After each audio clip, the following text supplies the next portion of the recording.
It's Get Valiant number 151. Good new comic book day to you dudes. How you guys doing?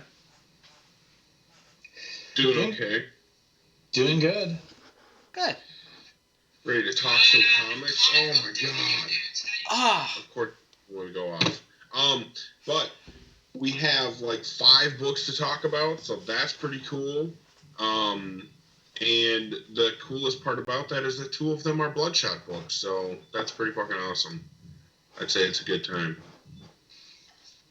That's cool too, And speaking of Bloodshot, there was news this week too that you can do a humble bundle for a ton of Bloodshot books.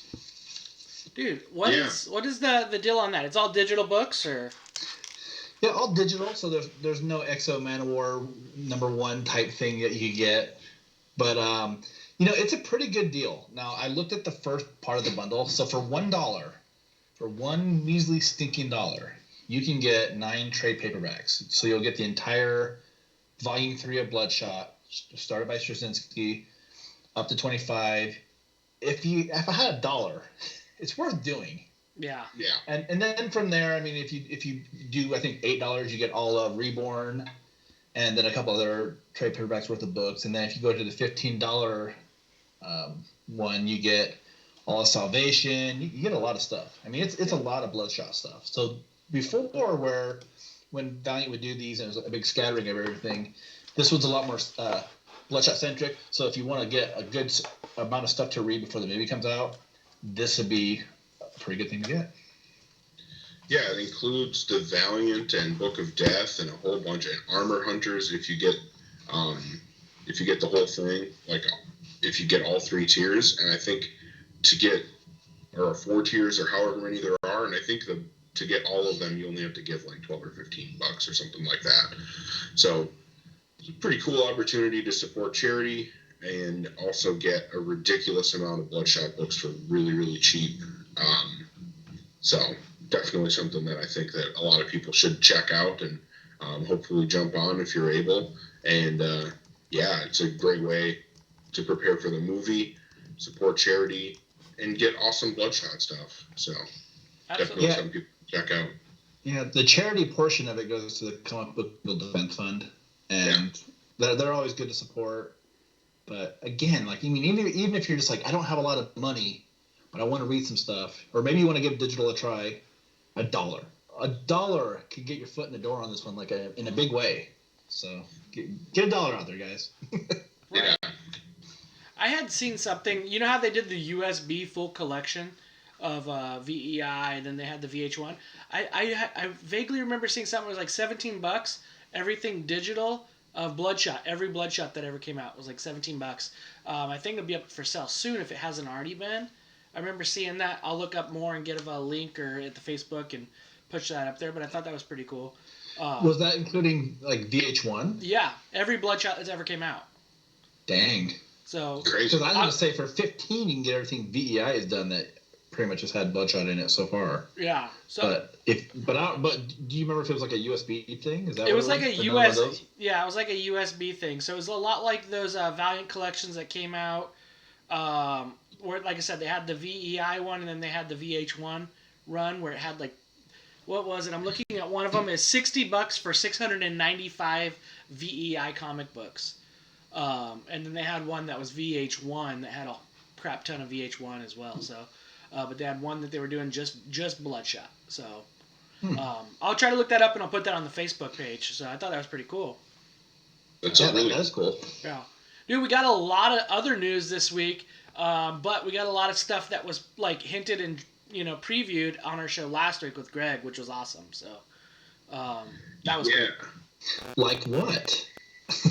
Well, such as Shadow Man. But dun. Yes. Creative team was announced. I think a lot of people had been guessing Cullen Bunn to write this thing, and Greg was kind of hinting that it would be somebody that really knows how to do horror, and I think that obviously Cullen Bunn is that guy that knows how to do horror, and I am not very familiar with Davis Hunt, the artist on the series, the interior artist, but they got Jordy Belair to do the colors. And if you look at those interior pages that are scrolling by, you can tell that this art is going to look awesome for a horror book. And I think that one of the things that helps that a lot is getting Jordy Belair to do the colors, because she used to do Juan Jose Reap. She used to color a lot of his stuff, and that was always really, really good. And I think that this book looks amazing. Yeah, I'm so excited for Shadow Man to come back, and it's about time. One of the things that I think should be good about this too is that the way the book ended last time on issue 11 from Andy Diggle's run is they left Shadow Man in a great place. So from here, I expect the action to pick up fairly quick within the book. That's my own hopes with it, at least. And one thing that's really neat about this is they previewed some horror themed covers that were coming out. So there's one that looks like the Halloween cover or a Halloween poster or CD, DVD, Blu-ray art. Yeah, looks really cool. A lot of them just look awesome. I hope there's a whole lot of them though. Yeah, dude, it looked phenomenal. Those looked cool. I'm glad you brought those up because I dig those. I'm pumped up that Colin's doing this. I think this fits his wheelhouse better than, Roku. What happened out of Roku? I liked what he did with Punk Mambo, so I think this is kind of cool to have him in that realm again. One other thing that was announced, we don't have images of it, was Savage is back, and they showed some art in that little video of Savage. So no creative team's been announced. Hopefully at C2E2 in a week or so they'll announce that.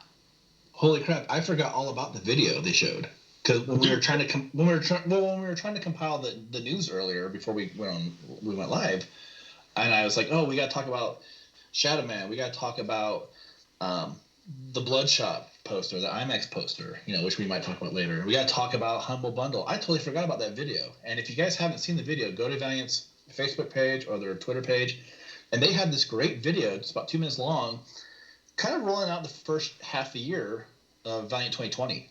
And a lot of information out there, a lot of cool books, a lot of cool images. They got people talking about the stuff. It kind of get you pumped, honestly. Like, I was pretty excited for the rest of this year just watching that, Yeah, I got really excited watching that video. And the cool thing was they had so many, they had such a wide variety of people from Valiant. They had the writer of Quantum and Woody talking a little bit about what Quantum and Woody's going to be like as we go through the year, which was really awesome because that started great and it sounds like it's going to continue being just as awesome. And then we got some talk about some of the other books that are coming out, like of course EXO, and like Josh mentioned, they showed some Savage stuff, they showed some Shadow Man stuff, and then it just was people from Valiant talking about what's coming out.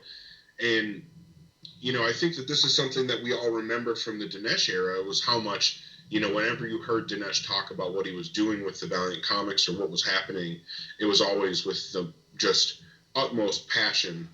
And getting to see, people who are working on the books now talking about the books and the passion that they have for what they're doing, that makes it that much easier to get excited and to really want to dig into whatever's coming next from Valiant in 2020.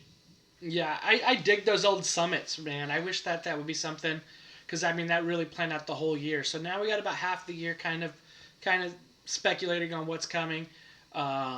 Images have been kind of leaked out for something that's coming down in the spring.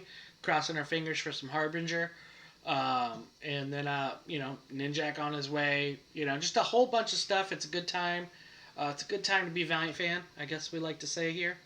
One of the big times where it's a good, really, really, really, really, really, really, really, really, really, really, really, really good reason is the IMAX, like Josh alluded to earlier. Come on, you don't need a pass to have a future. Come on, it's amazing. That poster looks awesome. Yeah, it does. It's so just, oh my god, like I love that it's peak Bloodshot. It's the white skin. It's the red circle. It's the red eyes. This is Vin Diesel as Bloodshot.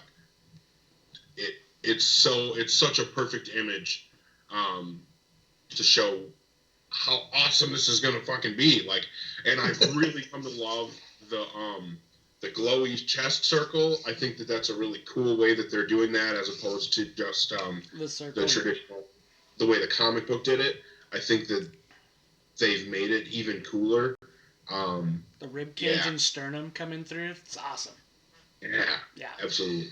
Yeah, so keep that image in mind when Eric comes and picks up all you guys to go take you to the movies in Minnesota, because I heard he's going to do that. Right? Big old St. Paul vision. He's driving around the state. He's looking for an IMAX theater.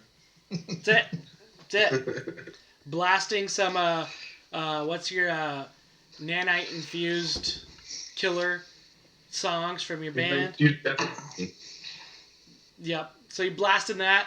But one of the other things that was really posted on somebody's Instagram today, and let me see if I could find it, was a cool image that I'm trying to think of her name posted. Gonzalez? Yes, Elza Gonzalez with KT. Her image there, because she's going to be what's I think believed to be one of the Chainsaw team that's also in there with Vin Diesel, is with the Rising Spirit technology murder team that they kind of have. So yeah, dig it. I think they had an image of Sam Hugan too that was out there. Yeah, I think I saw that one too, where it had his chest, shows his chest plate and stuff. So, yeah, dig it. Yeah, I've been wondering what her character is going to be about, and if she's part of Chainsaw. We actually saw in, I think it was international trailer number 2, we got another look at a different guy who's going to be, looks like he's part of Chainsaw. So it's not just Sam Heughan. And I think when we got that first trailer, it seemed like Chainsaw was all going to be just that one guy, Sam Heughan. But now we're starting to see some indications that it's going to be a little bit more like the comics, where a bunch of people come together to form the team Chainsaw. Yeah. And that's pretty cool. The fact that she might be involved in that and be a part of it would be really cool. That would be a cool explanation for her character and why she's around. But I don't know, man. Everything that we're seeing from this movie looks like it's going to be so awesome. Yeah, and something that that John said earlier, that Eric says all the time too. It's a good time to be a Valiant fan. I think that rings true so much right now, because now we're getting national advertisements for Bloodshot during the NBA All-Star game and on TV and all this stuff, and I feel like pretty soon we're gonna see the books are getting good again, and we got a movie coming away. It is a good time, man. Yeah. It's an awesome time to be a fan. There's gonna be a time where it's gonna be better though, and that's gonna be March 12th, March 13th at midnight. But I mean, just to kind of say, there's one specific time where it's gonna be amazing. That's when it's gonna be. Yeah. I bought my plane ticket last night for the flight to get out there, so I'm pretty excited. You better have the hotel rooms booked. You guys, I am ridiculously excited for this movie, obviously, and yeah, like Josh mentioned, they're doing the advertising push finally, and I was watching some XFL, and just you kind of zone out during the commercials, and all of a sudden, while the commercials are playing, the Bloodshot TV spot came on. What? And I can't tell you how surreal it was. I've been a massive Bloodshot fan for years now. And now being able to watch TV and have Bloodshot commercials come on it's absolutely surreal. And and then with things like that happening and that IMAX poster coming out, which looks amazing, I seriously just cannot wait for this movie. I'm so ridiculously excited. I wish that it would get here already. I don't know if you guys remember that episode of South Park where Cartman tries to cryogenically freeze himself so that he doesn't have to wait for a new video game system to come out.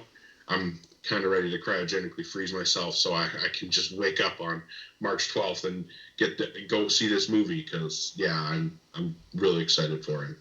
Man, the only bad thing with going to midnight on March 12th or March 13th is I'll probably be asleep in the theater. Yeah, these trips are like a vacation too. There's work, but there's got to be a little bit of rest. False. Damn it. Well, I mean, it's good that the movie's out and all that other stuff. But we got a crap ton of books to talk about. We took a week off to talk with Greg Katzman. And we're going to spoil the crap out of some crap. Yes. Spoiler time. We're going to be spoiling some books. Hopefully everybody's read last week's books, which were, I believe, Rye number 4 and Bloodshot number 6. And then we've also got the new books from this week, which would be Visitor number 3, Dr. Tomorrow number 1, and Bloodshot number 0. So, like we mentioned before, 2 Bloodshot books that we get to talk about. That's pretty fucking cool. That doesn't happen very often. Yeah. And our opinions on these are going to spoil you. So. Oh, yes. And we're going to play roulette on this because I don't know what button I put for what comic. So wait, like chat roulette? I don't know if I'm going to do that online. You know, we're going to do it. We're going to do it. So let's see. Pick a button. Bam. Go. The Visitor, number 3, Paul Levitz and MJ Kim. We got a lot more of the story. A little bit of the plot kind of thickened a little bit within this issue. And again, MJ Kim, I like her. I like the art. I said her. I don't know if MJ Kim, what the pronoun is. But MJ Kim doing a good job on art. Ulysses Areola's on it as well, so the color's looking great. This story, I'm liking it. We're halfway through it now, and we got a good idea of what's working. We're figuring out a little bit of who this Visitor is. And, yeah, altogether, the Visitor's coming about, and they're still trying to stop this Chinese or Japanese group from their AI experiments. Yeah, I would say I like this issue better than I liked the previous 2. I like the action. He seems like a badass. We still have no idea who the Visitor is, but it was good to see him in action and kind of see what a little bit of his capabilities are. But it's still a mystery. Yeah. And obviously it's one that involves a bit of time travel. But I think my biggest takeaway from this issue, though, is as much as I actually finally started to like the story, MJ Kim's art is pretty phenomenal. And I just really like the way this book looks. The colors work great on it. And I kind of feel like once, everything, I kind of feel like this series, once it's done, I think I said this last time, but once it's done, I think I'll like it a lot. It's just such a mystery right now that I'm like, and there's not enough going on there's not enough information doled out to me where I'm like, okay, I kind of get what's going on, like a little bit more. Oh, I need a little more information, need more on this, but it does seem like it's shaping up to be a pretty decent book. Yeah. So I think that it's given me, it reminds me a bit of when Psylords was starting in that first arc or so of Psylords, when we were all just like, what in the fuck is going on? And it's not quite to the same degree, because at least in Visitor we understand, we know what planet it's on, and we know what some of the characters are trying to accomplish, whereas in Psylords we knew nothing in the beginning. But yeah, it just reminds me of that a little bit. I think that I think it's really clear that, I don't know, do you guys agree that the AI they're working on is probably Father? Yeah, that's my thought. It could be a very early prototype of it. And I hope that, and like I just said in the chat, I hope it's something that ties to New Japan. I really do, because of how much I like Rai and everything surrounding Rai. It would be cool to have a book set in the present time that has that tie-in to those. Yeah, I think that this is a proto-Father that's being worked on here. And I know, Scott's saying he's not convinced that it has anything to do with New Japan. And, I mean, it hasn't been explicitly stated that it does. So it's possible that, we're all jumping to an unjustified conclusion. But that's the feeling that I'm getting. I don't have any specific evidence to back it up. I wouldn't say it's unjustified, though. I would say what we do know about this Visitor is that he's looks like a caretaker for some old man in the future that dies in this book. And he's said to go back in time. So is he one of the, is he Raigen's younger brother, right? Is he the second, right? Rai? Or is he something of that went back to get this AI to help, make his, caretaker, the person he's in charge of, become Father? I don't know. There is a little bit of merit to kind of go with that argument. Yeah, but that's where the flaw is, because if they wanted to have someone take care of stuff in the past, they would have sent Obodo, because we knew that dude got shit done. and we need to find ways to put him back in the comics, even though he died. We need to put him back in. We need an Obodo mini stat. Yeah. Yeah, that I think that this is pre-Raijin. I think that this is like a because that old man seemed to be one of the guys who helped create this AI, which we're assuming to be Father, and I think that the Visitor is like an early version of the what do they call them? Like what Momo was.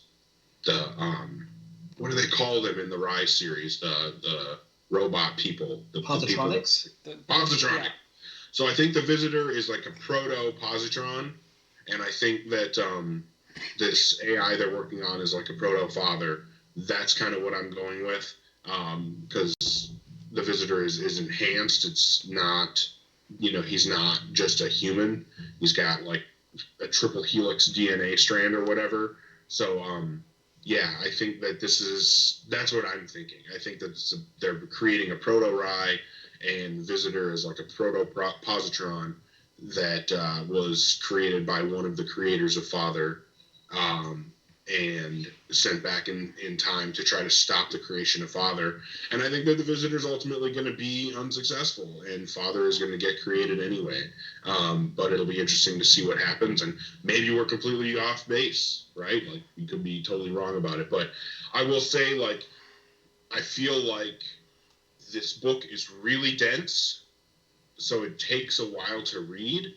And I do also think that because it's both dense and a slow revealing story, it feels like it's moving really slow.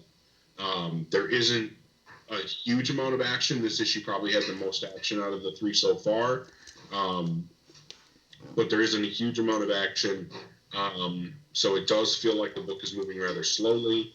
I'd love for it to pick up in the next couple issues. I think that there's 2, 3 left. 3 left. I think it's a 6 issue. Yeah. So 3 issues left. Hopefully we get, some bombastic action. That's what I'm personally hoping for. But I will say that the highlight of this book, as Hooser mentioned earlier, is the art. Like, the art in this looks absolutely phenomenal. I could have sworn I thought you were going to say when the two kissed. So they're spending a lot of time. They're spending a lot of time on those two, which makes you, like, you know what I mean? Are we going to have something else come around that's going to be in the corner? Like, these two have a baby and it turns out to be, Magnus Robot, who knows? Yeah, it's just interesting. They're spending a lot of time on these two and their relationship. So, kind of what more comes with the story. But, yeah. I think a little bit of that might be some misdirection. Yep. But, one thing I thought Eric was nailed it right on was the how dense this is. It is a good read. It does take a while to read this one, and I do like that. I think as far as, like, scores, did you give a score, Eric? No. For me, I'm not really sure where to go in on this. It's not as exciting to read as a lot of the other books that we're getting right now. So I would give the writing and the reading experience, for me, a little bit of a lower score. However, that art is so good. Both the line work is so solid and consistent and clean, and then the colors are absolutely phenomenal. So I would say, for me, this kind of equal the art being super solid and not quite liking the writing as much. I think that this kind of evens out to still be a pretty solid score at a 3.75. Oh, wow. That's about what I was going to go with. I think I gave the last issue a really, really low score. And part of it for me is that I just like this issue a lot more than I like the previous 2. I'd probably go about a 3.5 to 3.75, and we'll just say a 3.75 to be positive. Definitely loving the art, but I think that the story is finally starting to unfold a little bit more. The Visitor's a badass. And one thing we didn't even talk about, this book still has a shit ton of cool covers, which, eye candy does help when it comes to picking out books, but I really like all these covers, and I got the pre-order edition cover. That one's cool. And I think the A cover's the weakest one in this one. It's the only it's the first one that I've kind of but it's interesting that you say the covers. Every one of them has the Visitor with a gun. I haven't seen him with a gun in this comic yet. So there's some foreshadowing coming around the corner. It's going to be some action-packed in the next 3 issues.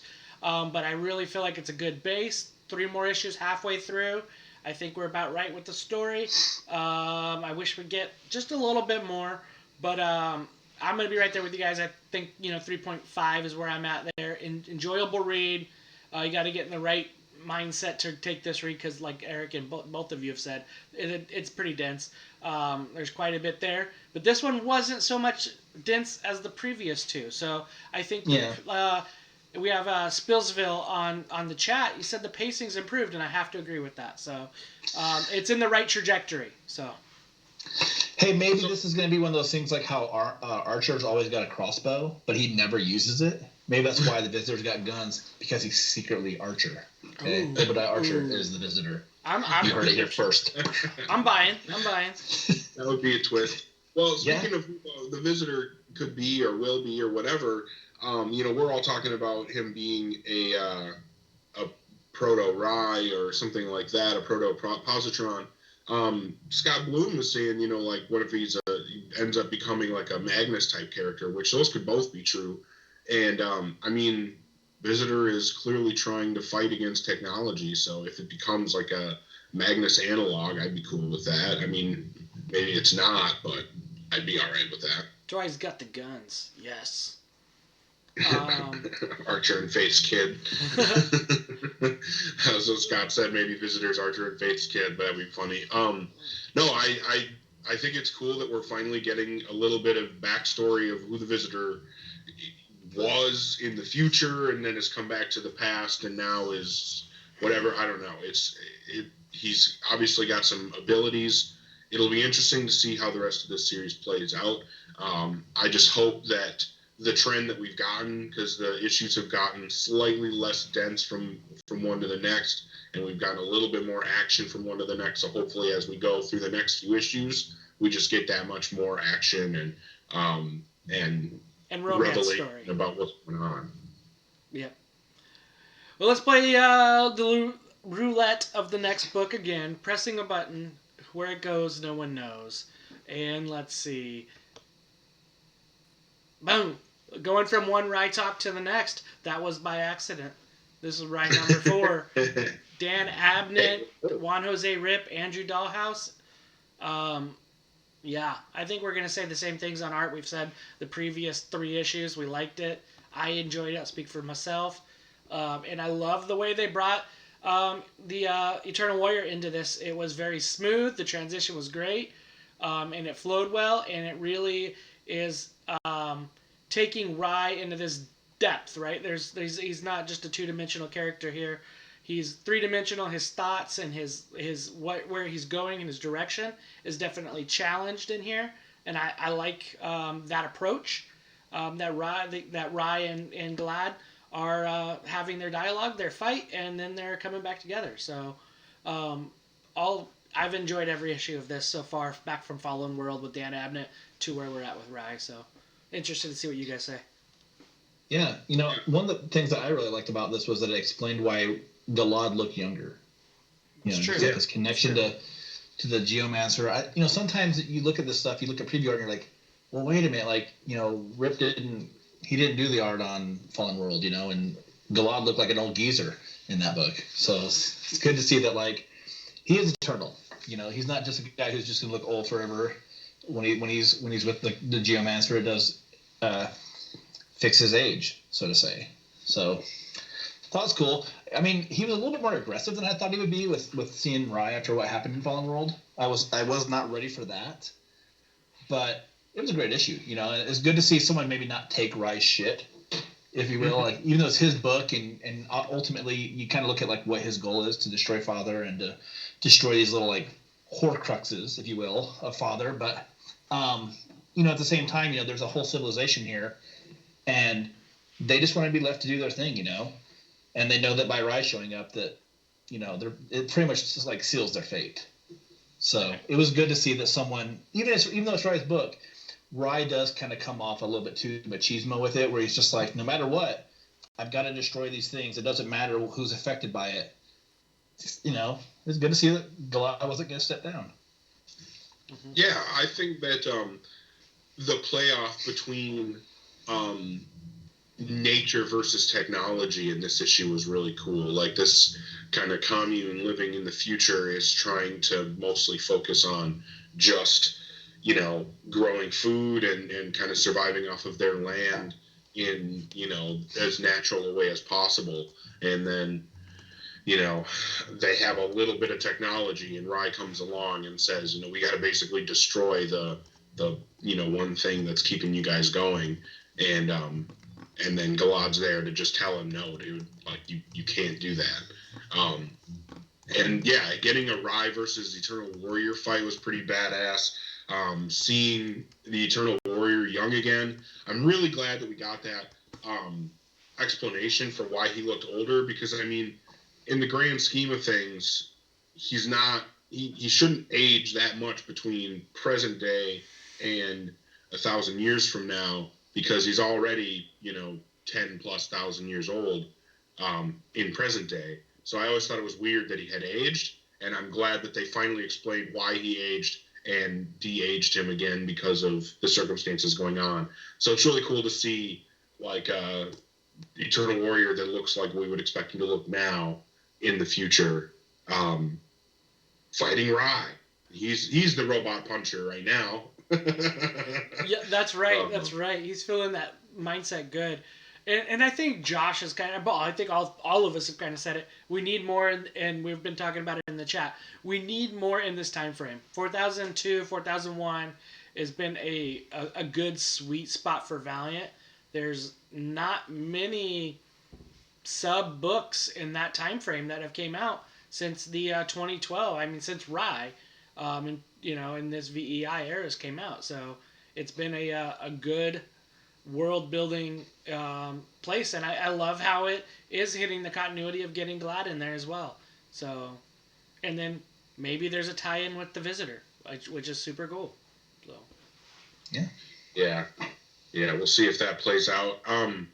For me, this issue is honestly, because I've loved the first 3 issues of Rise so much, this might be the weakest of the issues so far, and that's not saying it's bad, because it's still a really good issue. I think for me, especially considering how awesome and solid the art is, the writing has been great on this all the way through. I just maybe didn't enjoy it quite as much as some of the previous issues. For me, this would be at a 4.25. Still a really solid book. Definitely something that I would recommend people read. I think that this is going to be a series that, once we get further into it, I think this is going to be a series that when the trades are out, we're going to be recommending to new readers a lot. Yeah, hopefully when the deluxe edition of this comes out, it's not so impossible to find like the previous one. I finally got mine. I got it ordered. You did? Finally, yeah. How did you get one? eBay, man, barely. So. Oh. Yeah. Well, I hope you didn't have to pay too much. Pretty fair. So. Okay. Yeah. Well, that's good. That's great, because now you have everything, right? Yep. All right. Yep. So as far as my score, I think I would go with a 4.25, but I would base it upon the fact that this is maybe the first issue of this whole run where this issue has to spill over into at the very least the next issue, whereas the previous issues we've had have all been done in one, while still kind of maintaining an overall story arc that's happening.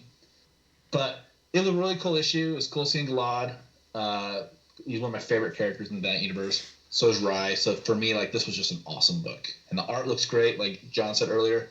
And if you're not reading it, what the hell, man? You need to be reading this. It's like the best book. Yeah. I think Eric said 4.25. What'd you say, Josh? 4.25 also. Okay, I'm right there with you. Anyway, it's good. Thanks, Scott said that in the chat too. Everything we've said, yes. I do think looking at arc size, maybe what's it going to be, 5-issue arc, because the way it's kind of rolling out. But it seems like each issue until now has been pretty self-contained. So interested to see how it's going to be collected as far as trades are concerned. But yeah, give me the deluxe edition. I just give me more Dan Abnett in this realm and keep running with it. That's really what I want. And of course, I mean, I liked Juan Jose Rip, whether it's in Britannia or this, keep running with that. So, it's one of those ones I'm happy to see it come out every month. and see what new take we have, what new adventures coming on this one. So, score for that. Yeah, I meant to mention that. Like, I know Josh had brought up, and you were just talking about Hooser, the fact that this issue is the first one of this series that isn't a one and done story. We're having to wait for the next issue to see what happens with these soldiers of Bloodfather that are coming to destroy this civilization, this city. Yeah, I'm really curious to see how that plays out exactly, and maybe that crazy image that we saw that Greg brought us last week of Rye doing his moving so fast you can't even see him thing.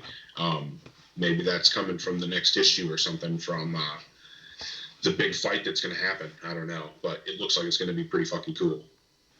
Yeah. Oh, yeah. Should I pull that image up again? You guys want to see that one again? If it's easy for you to do it. Yeah. Phenomenal image. Yeah, that looks freaking great. All the way around. You know, I would say the one miss that they had, I don't remember what issue it was. I think it was issue 1. They should have had Armstrong in that bar that they went to. That would have been fun. just for, yeah, I hope he's in here somewhere and we get to see Armstrong in here in this time frame. So, I mean, we have his brother in here, so why not? Cool. Let's go into, I think I can know the difference between this one or this one. 0 or 6, or which one do you guys want first?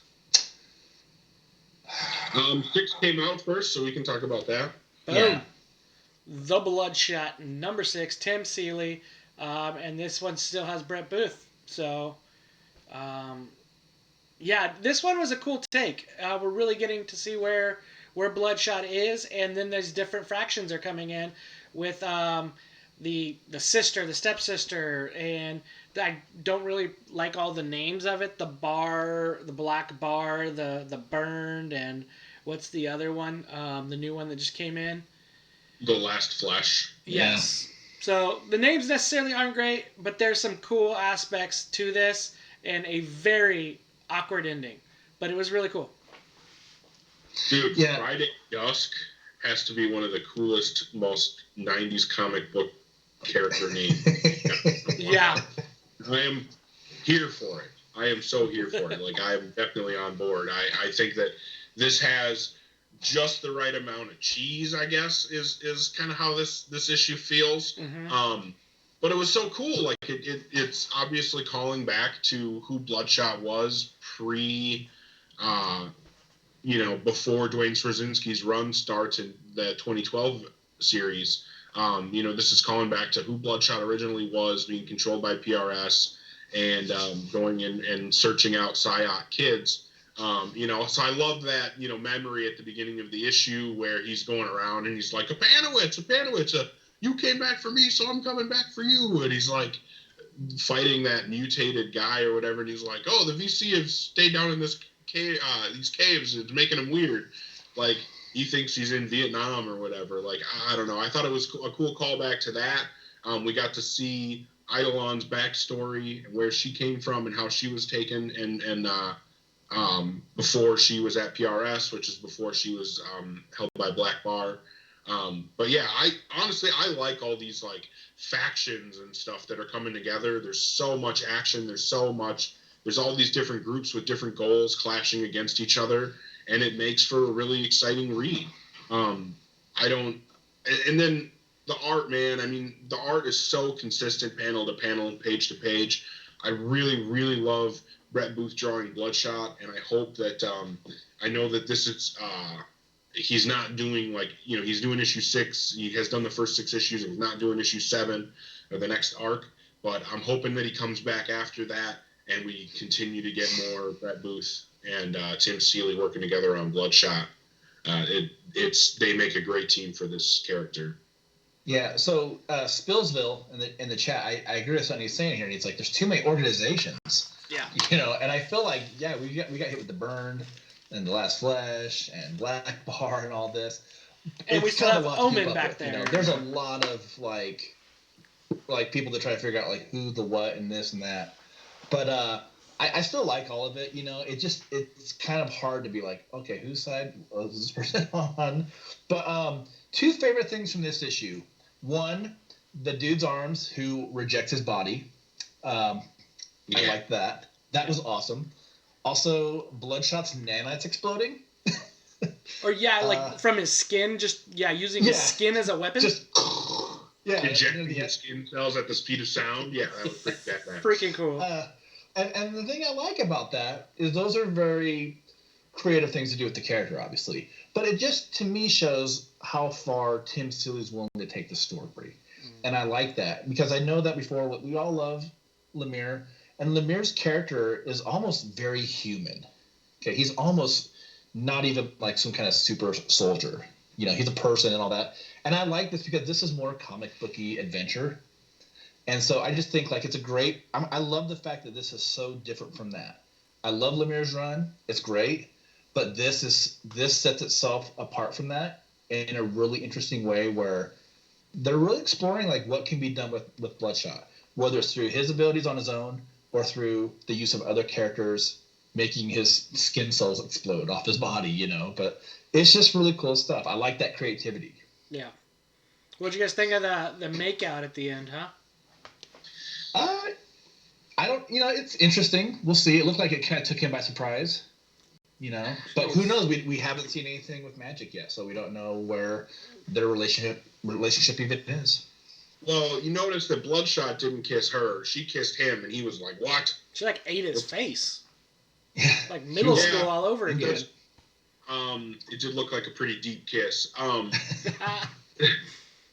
So I think that she's viewing him as her savior right now, and she's kind of falling for him because she saw him humanized in a way that she didn't expect, because when those vagrants or whatever were just calling him a monster, and she could tell that he hated it and he doesn't want to be that, he still played into it just to get them to leave.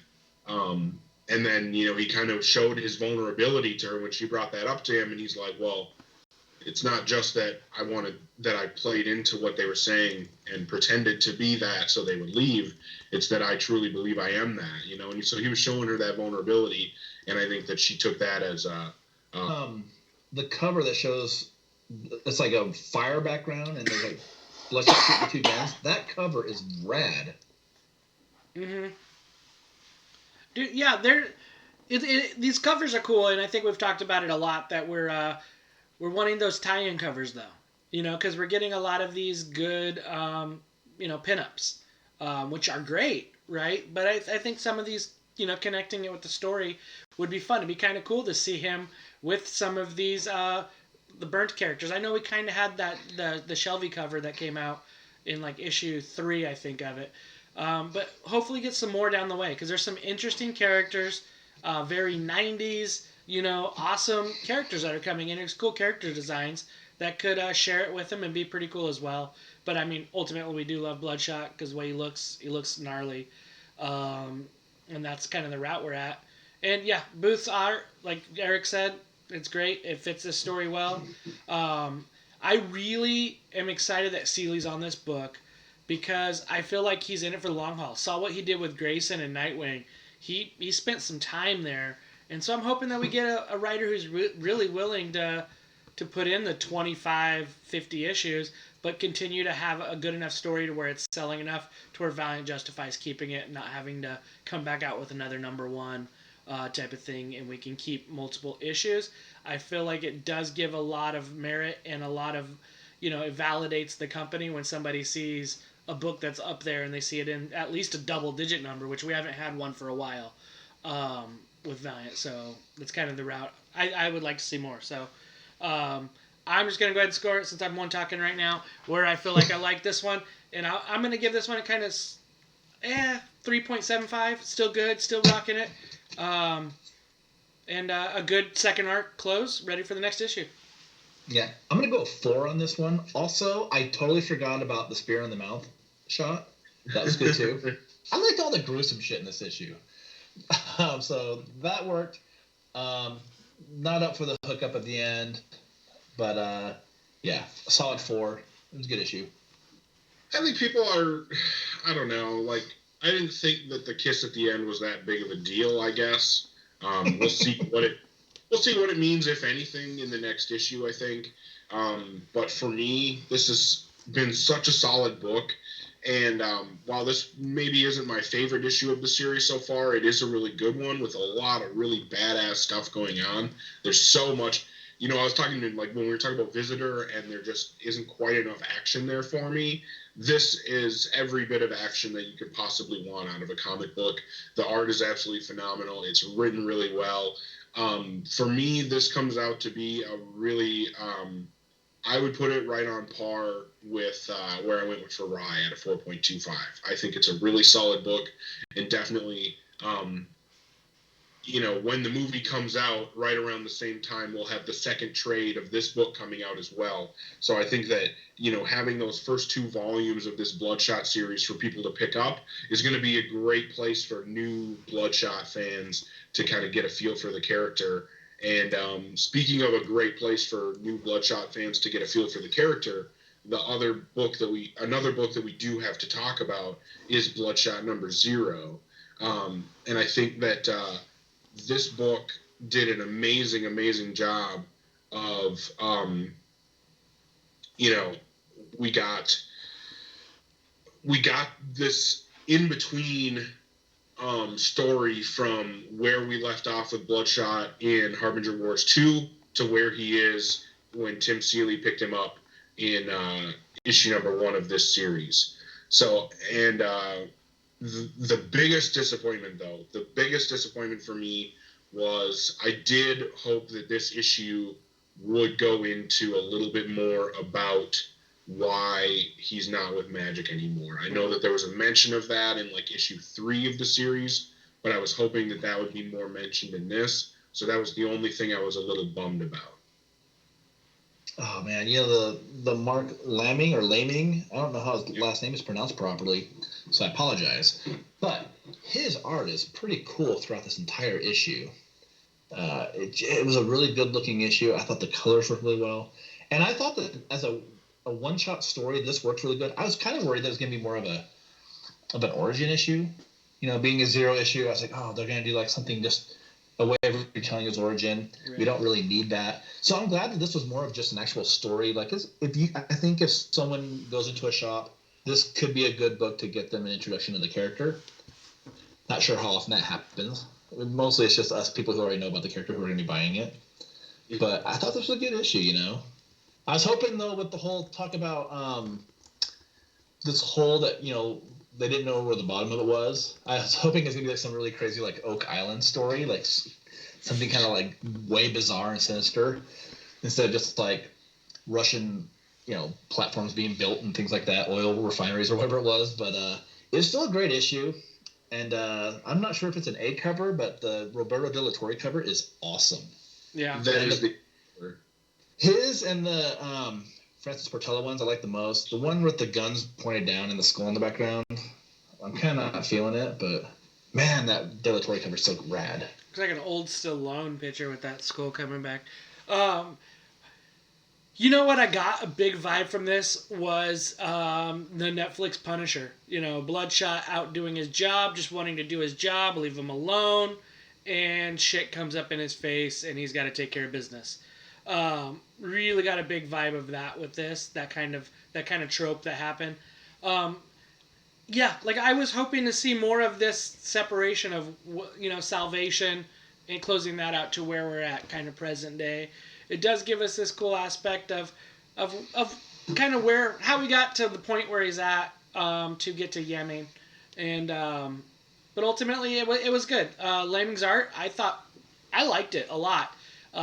It was still action packed. It still had a good feel to it, and it still fit the character and the story. I was saying in the chat, did you notice that these are, I think I got the covers from the solicitations, and it still has Booth's name on these 0 covers. So I believe they knew Booth was going to be off for a while, but I'm not sure they knew when it was going to be the case. And but is Laming the guy who's going to be on the next arc too? Yeah. Yeah. Okay. So I'm happy about that. So, and then I hope Booth comes back after an arc, like you said earlier, Eric. Yeah.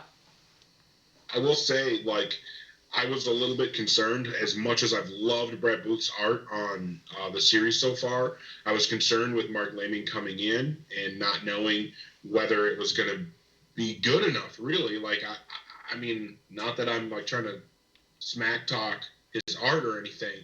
I just was really concerned because I've loved the Brett Booth art so much. But this turned out absolutely phenomenal. I thought that this came out amazing. I cannot wait to see how it goes as we get into issue 7 with Mark Laming doing the art. I think that it's going to be awesome. I'm definitely excited for it. And I thought that this book, while there was that little bit of disappointment that it didn't have that continuity piece that I was kind of hoping for, I think that just judging it based on what it was still a really awesome book. And what it does is it gives a new reader, because people are going to go watch the Bloodshot movie and hopefully run to the comic book shop and say, I need to find out more about this Bloodshot character, and they see a number 0 on the shelf. I think this is going to be a great book to pick up and just get a one-shot, awesome Bloodshot story and say, wow, yeah, this is really cool. I want to catch up to where Bloodshot is. And then, boom, you've got volumes 1 and 2 of the series that directly follow this number 0. So I think that this is going to be a great jumping on point for hopefully lots and lots of new fans coming from the movie to try to find out what the comics are about. Word. So I would score it. I don't really know. I think the art's really solid. The writing's really solid. I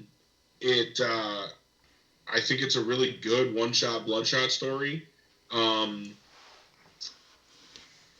going to put it at a 4. I think this is a 4 out of 5. I think it is a really solid book. And I do really think that this is a good jumping on point. So I would say, like, if anybody really wants to get into the current where Bloodshot's at right now in the comics and they want a really good way to jump into that, I would honestly tell them read this issue. And if you liked that at all, get the first couple of trades, because that's what you're going to get, is this writing, this take on Bloodshot. And if you think this is awesome, you will love the current Bloodshot series. I was like, this is a 4.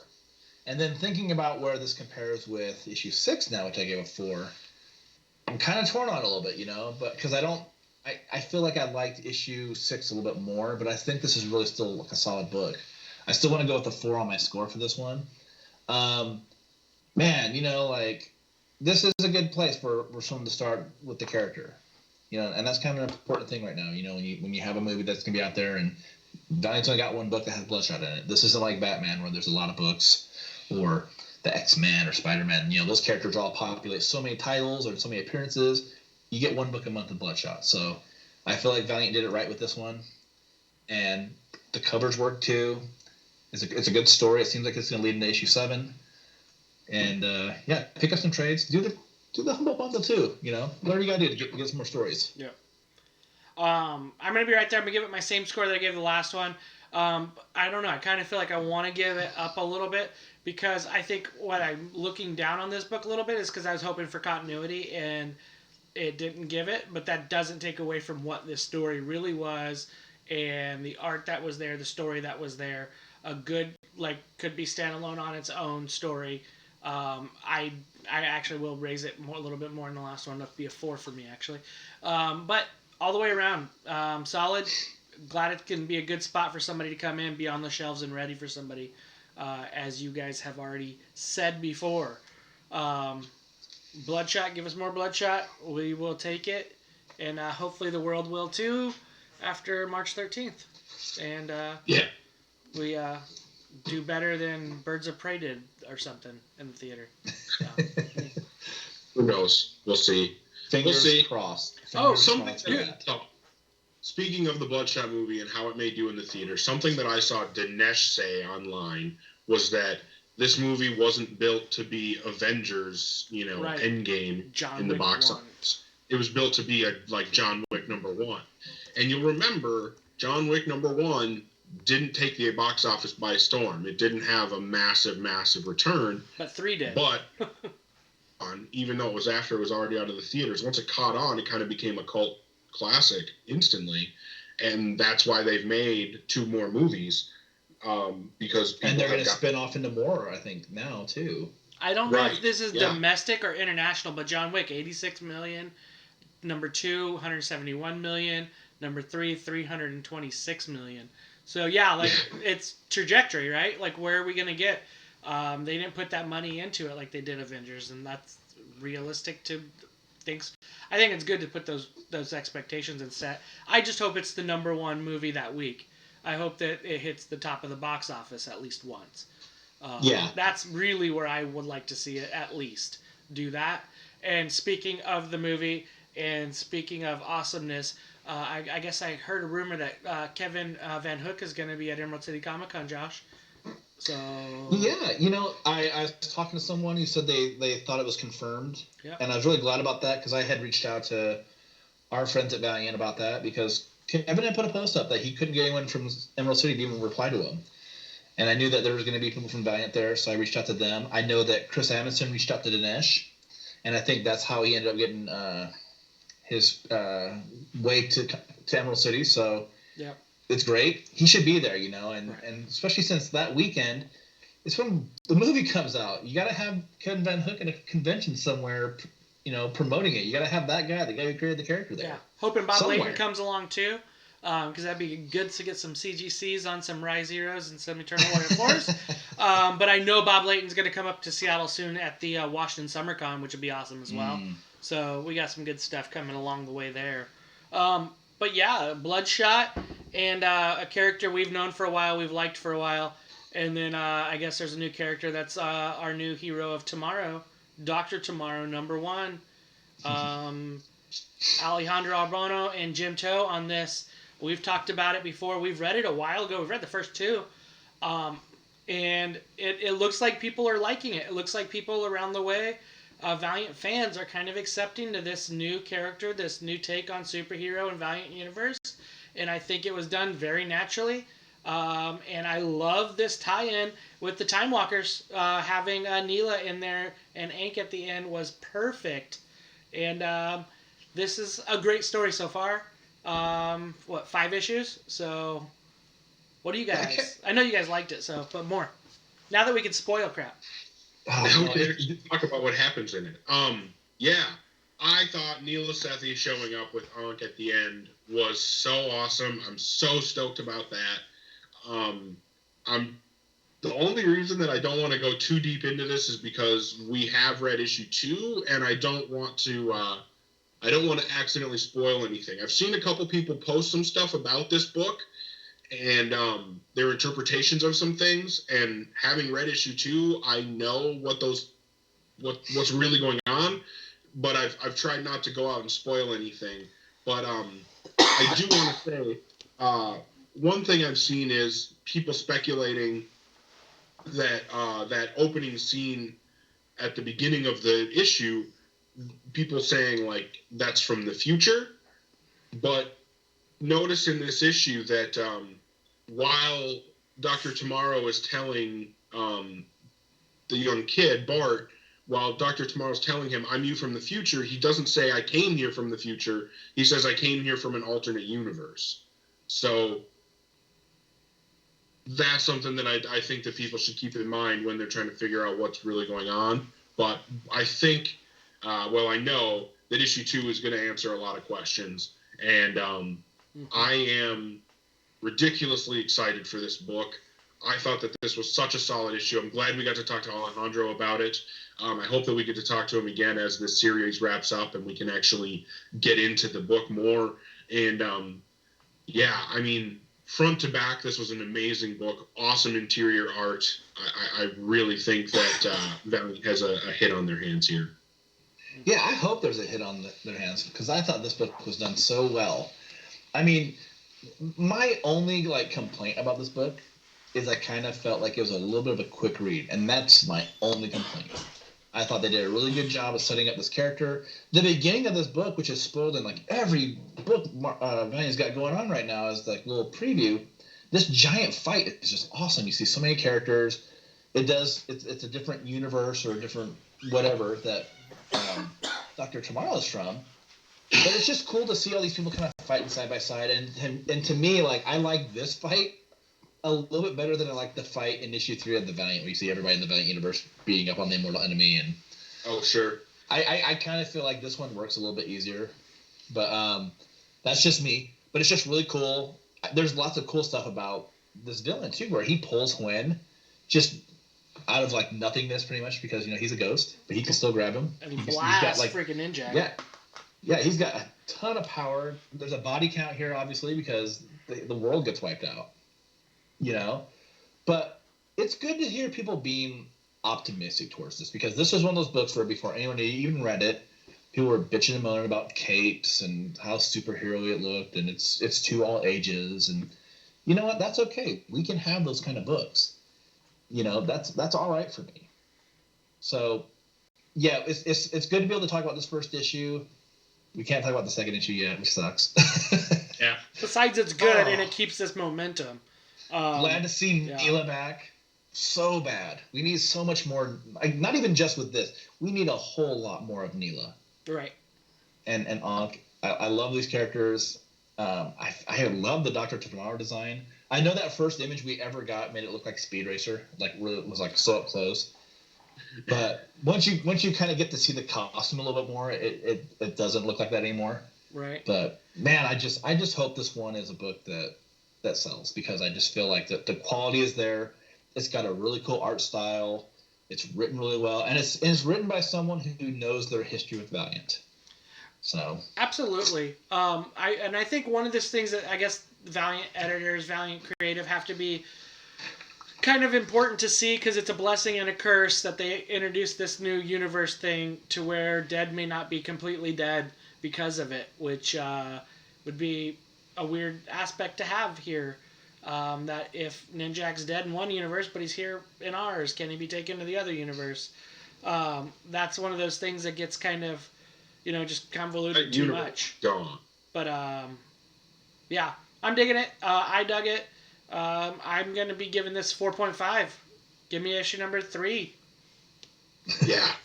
So. Yeah, that's the biggest bummer about having already read issue number 2, is that now we got to wait 2 more months before we get any new content to us on this issue or on this book.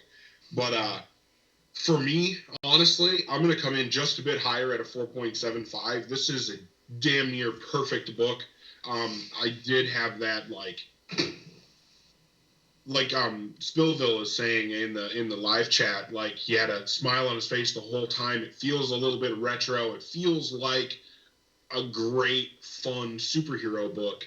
And I feel the exact same way. I think that this is a phenomenal book, and I know issue 1 is super solid, and I can tell anybody watching or listening, if you enjoyed issue number 1, you are going to love issue number 2. I think issue 2 is even better. Yeah. Even better. Yeah, God, it's hard to score. I want to go with the really high score, 4.75. I mean, it wasn't perfect, but it was really, really good. But I think I'll probably with the 4.75. Between that and 4.5. I just love it. It just feels like classic superhero stuff. And we don't get that with Valiant. Yep. So it's good to see them do something out of their comfort zone, if you will. Yeah.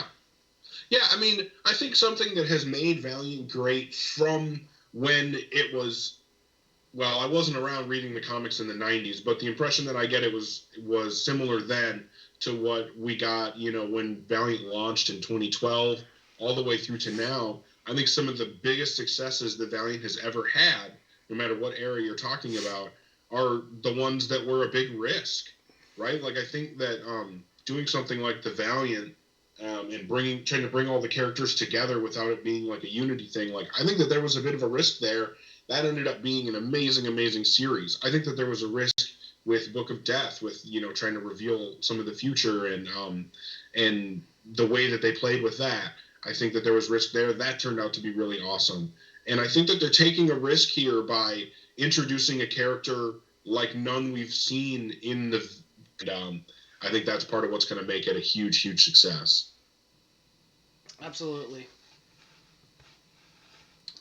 So, we all scored this really high. I think that we're all excited about this book, and it sounds like, honestly, the majority of the fan reaction that I've seen so far has been really positive. So I'm really excited about that. And what I hope that means in the long run, because we had talked to Alejandro, and he does have more story in mind if the fans like this book enough to justify more, he can do more.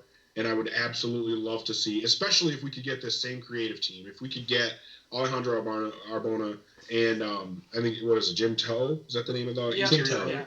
Jim Yeah, if we could get them working together on more Dr. Tomorrow after this series, that would be perfect. I really, really hope that we get there. Yeah, hopefully we get him. He said he'd come on the episode when it's all said and done. We hope we do it.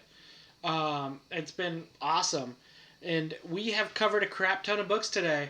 And thanks everybody for jumping on. We got a bunch of people that jumped on. Scott Bloom, Spillsville, Arachno Spider, Jay Rob's on here. Just all the guys. Sean Hayes was on earlier. And next week, continuing our Quantum and Woody number 2. It's our only book to come out. So go from 5 books to 1 book. And then hopefully we get some more news. Maybe solicits will probably be dropping Friday. And we can get to see some solicits Friday for the following month. And know that Shadow Man's probably on it. And be ready for that. Yeah.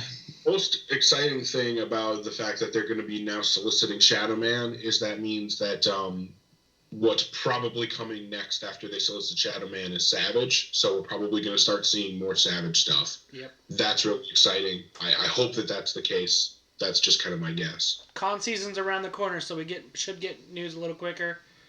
Get a lot more. So that's coming. That's rocking. So yeah. Yeah, absolutely. It's been a great episode, number 151. 5 books to talk about, which we don't normally get. That Bloodshot IMAX poster is one of the highlights of the week for me. Definitely thank, like Hooser said, thank everybody that has jumped on and chatting with us in the live chat. And, of course, I'll also appreciate everybody watching or listening after the fact. We'll be back next week to talk about Quantum and Woody and probably the solicits. Signing off, I'm Eric Baumgard. I'm Josh Rathbun. I'm Hoosier. Hit like, hit subscribe. See you next week. And bell.